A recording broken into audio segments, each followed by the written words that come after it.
تراویح کی نماز کو دیکھو میرے بھائیوں، پہلے دن اللہ کے نبی نے تراویح پڑھائی تو تھوڑے سے صحابہ آئے، دوسرے دن آپ نے تراویح پڑھائی تو آدھی مسجد بھر گئی، تیسرے دن آپ نے تراویح کی نماز پڑھائی تو پوری مسجد بھر گئی، چوتھی رات آپ نہیں آئے، جب فجر کی نماز میں آپ آئے آپ نے فرمایا میں جان بوجھ کر کے نہیں آیا، اے میرے صحابہ اس نماز کو لے کر کے تمہارا جذبہ میں نے دیکھا، تمہارا شوق میں نے دیکھا، خشیت ان تفرض علیکم، میں ڈر گیا کہ کہیں تراویح کی نماز تمہارے لیے فرض نہ ہو جائے۔ اس نبی نے چوتھے دن تراویح کی نماز نہیں پڑھائی تاکہ تراویح کی نماز فرض نہ ہو جائے۔ میرے بھائیوں وہ نبی ہم سے اتنی محبت کرتے تھے، ہماری آسانی چاہتے تھے وہ نبی۔ معراج کے سفر میں آپ گئے، 50 ٹائم کی نماز آپ کو ملی، آپ واپس آئے، موسیٰ علیہ السلام سے ملاقات ہوئی، موسیٰ علیہ السلام نے کہا کہ اے محمد صلی اللہ علیہ وسلم کتنا آپ کو کیا حکم ملا اللہ تعالیٰ کی طرف سے؟ کہا کہ 50 ٹائم کی نماز ملی۔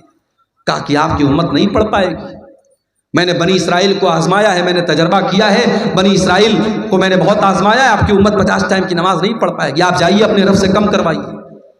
اگر اللہ کے رسول کو خود پڑھنا ہوتا 50 پڑھنے میں آپ کو کوئی دقت نہیں تھی، اپنی امت کی آسانی کے لیے آپ گئے اور 50 میں 10 کم کروا کے 40 لے کے آئے۔ حضرت موسیٰ نے کہا 40 بھی نہیں پڑھ پائے گی، واپس جائیے، آپ پھر گئے 40 میں سے 10 اور کم کروا کے لائے، 30 ہو گئی، 30 سے 20 ہو گئی، 20 سے 10 ہو گئی، 10 سے 5 ہو گئی، 5 ٹائم کی نماز بھی جب اللہ کے نبی لے کر کے آئے، حضرت موسیٰ نے کہا اے محمد صلی اللہ علیہ وسلم آپ کی امت 5 ٹائم کی نماز بھی نہیں پڑھ پائے گی۔ اور واقعی میں 5 ٹائم کی نماز بھی آج ہم نہیں پڑھ پا رہے۔ بڑے کاروباری ہیں ہم، بڑے بزنس مین ہیں، دکان پر بیٹھے ہوئے ہیں، حی علی الصلاۃ کی آواز آ رہی ہے مگر ہمیں نماز پڑھنے کی فرصت نہیں ہے۔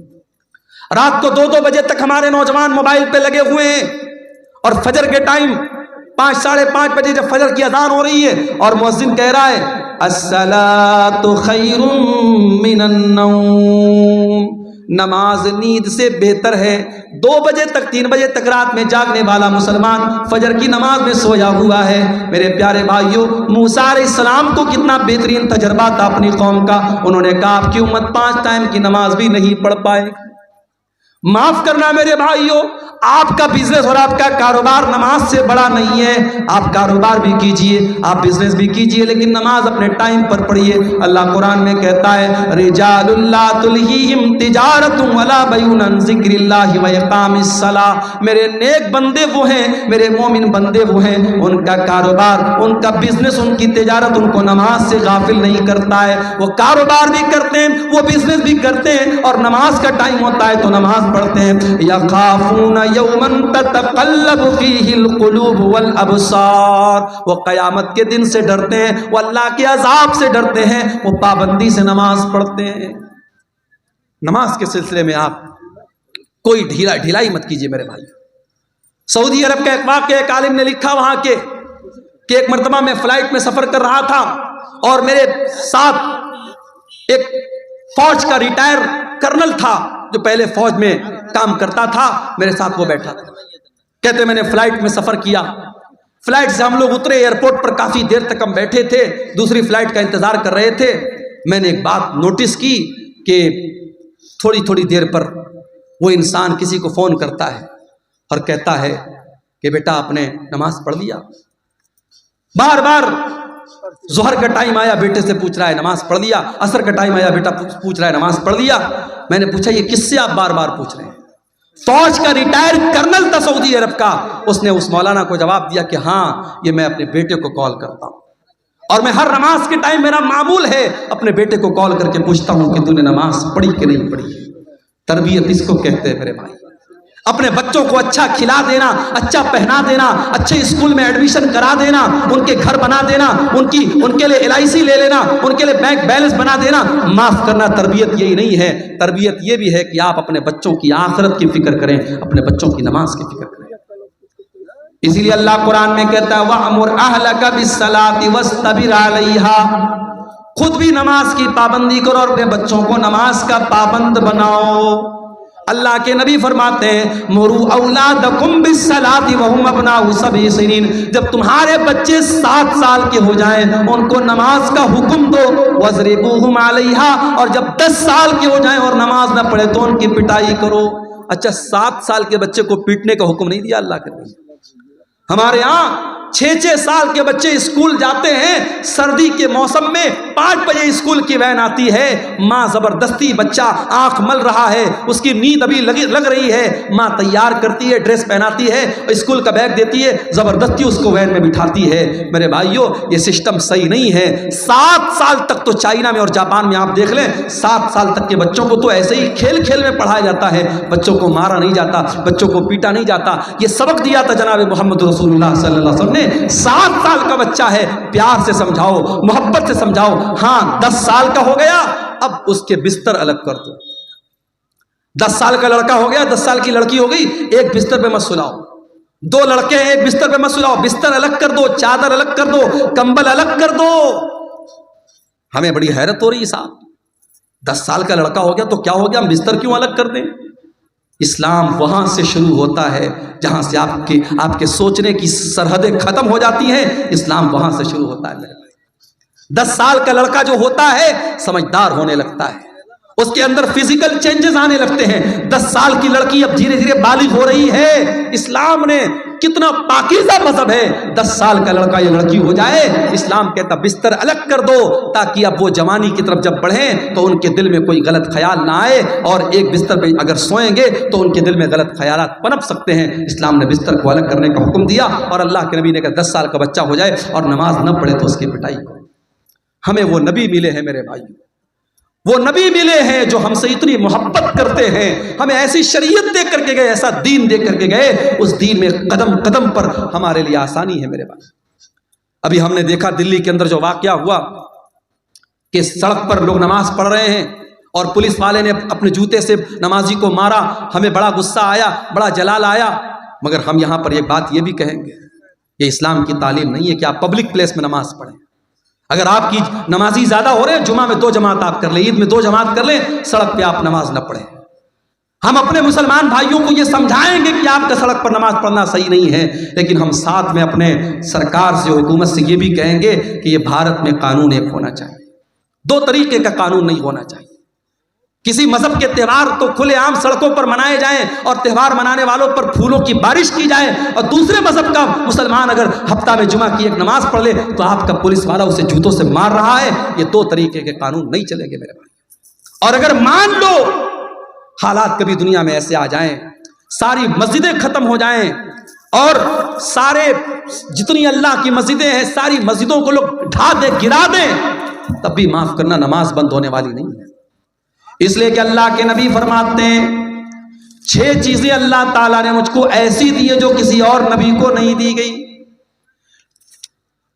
اوتیت ستن لم یؤتہن احد قبلی، 6 چیزیں اللہ تعالیٰ نے اسپیشل مجھ کو دی جو کسی اور نبی کو نہیں دی۔ نمبر 1 اوتیت جوامع الکلم، اللہ تعالیٰ نے مجھ کو جوامع الکلم دیا ہے۔ اللہ کے نبی کی زبان سے چھوٹے چھوٹے جملے نکلا کرتے تھے لیکن معنی بہت بڑا بڑا ہوتا تھا، چھوٹی چھوٹی باتیں۔ جیسے مثال کے طور پہ اللہ کے نبی نے فرمایا انما الاعمال بالنیات، عمل کا دار و مدار نیت پر ہے۔ چھوٹی سی حدیث ہے لیکن اس کے معنی اور مطلب بہت بڑا بڑا ہے۔ دوسری چیز وَنُصِرْتُ بِالرُّعْبِ مَسِيرَةَ شَهْرٍ، اور میرے دشمن کے دل پر میرا رعب و دبدبا ڈال دیا گیا ہے۔ میرا دشمن 1 مہینے کی دوری پر بھی اگر مجھ سے ہو، اس کے دل میں میرا رعب و دبدبا ڈال دیا گیا ہے۔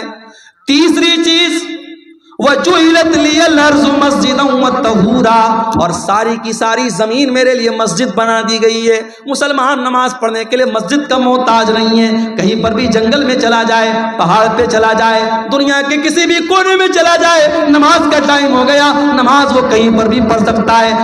پاک صاف جگہ ہونی چاہیے، اگر پانی نہیں مل رہا ہے اس کے لیے ساری زمین پاک بنائی گئی، وہ کہیں پر بھی زمین پر ہاتھ مار کر کے تیمم کر سکتا ہے، ساری زمین اس کے لیے پاک بنائی گئی، ساری زمین اس کے لیے مسجد بنائی گئی۔ یہ ہمارے اسلام کی خاصیت ہے میرے بھائی۔ ہمارا دین بڑا آسان دین ہے۔ جاڑے کا موسم ہے، ہم نے موزہ پہنا ہے، سفر میں ہم نکلے ہوئے ہیں، موزہ نہیں اتار رہے ہیں، اسلام کہتا کوئی مسئلہ نہیں، تمہیں پیر دھونے کی ضرورت نہیں ہے۔ وضو کر کے اگر آپ نے موزہ پہنا ہے اور سفر کی حالت میں آپ ہیں تو 3 دن تک آپ اسی موزے کو پہنے رہیے اور اس پر مسح کر لیجئے، پیر کو دھونے کی ضرورت نہیں ہے۔ ہاں اگر اپنے گھر میں ہیں تو 24 گھنٹے تک آپ مسح کر سکتے ہیں، 24 گھنٹے کے بعد آپ موزہ اتار لیجئے، پیر دھو کے پھر سے موزہ پہن لیجئے، وضو کر کے پھر سے پہن لیجئے۔ آسانیاں ہیں ہمارے دین میں۔ سفر میں ہم نکلے، ابھی ہمارے کٹیہار کے بعض احباب ہیں، کل ہم لوگ یہاں سے جمعہ پڑھ کے جامتاڑا گئے تھے، 350 کلومیٹر دور گئے تھے، سفر میں نکلے ہیں، نماز کا ٹائم ہوا، ہم 4 رکعت والی نماز کو 2 رکعت پڑھیں گے، سنت پڑھنے کی ضرورت نہیں ہے، فجر کی سنت پڑھیں گے، باقی کوئی سنت پڑھنے کی ضرورت نہیں ہے، 4 رکعت والی کو 2 رکعت پڑھیں گے، ظہر اور عصر کو اکٹھے پڑھ لیں گے، مغرب اور عشاء کو اکٹھے پڑھ لیں گے، آسانیاں ہیں قدم قدم پر ہماری شریعت میں۔ میرے پیارے ساتھیوں، یہی بات ہے جو اللہ قرآن میں کہہ رہا ہے، لقد جاءکم رسول من انفسکم عزیز علیہ ما عنتم، ہم نے تم کو وہ نبی دیا ہے جو تمہیں جان سے زیادہ پیار کرتا ہے۔ عورت پریگننٹ ہے، روزہ رکھے گی، بچے کو تکلیف پہنچے گی، بچے کو دودھ پلا رہی ہے، روزہ رکھے گی، بچے کو دودھ نہیں پلا سکتی ہے، اسلام کہتا کوئی مسئلہ نہیں ہے، عورت بعد میں روزہ پورا کر لے گی، اسلام اس کو قضا کرنے کا اور بعد میں روزہ پورا کرنے کا حکم دیتا ہے۔ عورت پیریڈ میں ہے، اس کی کمزوری کا دن ہے، اس کی بیماری کا دن ہے، چڑچڑاپن رہتا ہے، بدن میں کمزوری رہتی ہے، بلڈ آتا رہتا ہے، درد ہوتا رہتا ہے، اسلام نے کہا کوئی مسئلہ نہیں، جتنے دن اس کو پیریڈ آ رہا ہے وہ نماز نہیں پڑھے گی، روزہ نہیں رکھے گی، روزہ بعد میں پورا کرے گی۔ قدم قدم پر ہماری شریعت میں میرے بھائیوں آسانی رکھی گئی، وہ نبی ہماری آسانی کا بڑا خیال رکھتے تھے، اور وہ نبی ہم سے بہت محبت کرتے تھے، وہ راتوں کو اٹھ کر کے ہمارے لیے رویا کرتے تھے۔ میرے بھائی، میرے نبی رات کو اٹھ کر کے دعا کیا کرتے تھے، اے اللہ میری امت کا کیا ہوگا، اور اللہ تعالیٰ اپنے نبی کو تسلی دیتا تھا کہ آپ اپنی امت کے لیے پریشان مت ہوئیے، ہم آپ کی امت کے بارے میں آپ کو خوش کر دیں گے۔ شاعر نے کتنی سچی بات کہی ہے، سلام اس پر جو امت کے لیے راتوں کو روتا تھا، سلام اس پر جو فرش خاک پر جاڑے میں سوتا تھا، سلام اس پر کہ جس کے گھر میں چاندی تھی نہ سونا تھا، سلام اس پر کہ ٹوٹا بوریا جس کا بچھونا تھا۔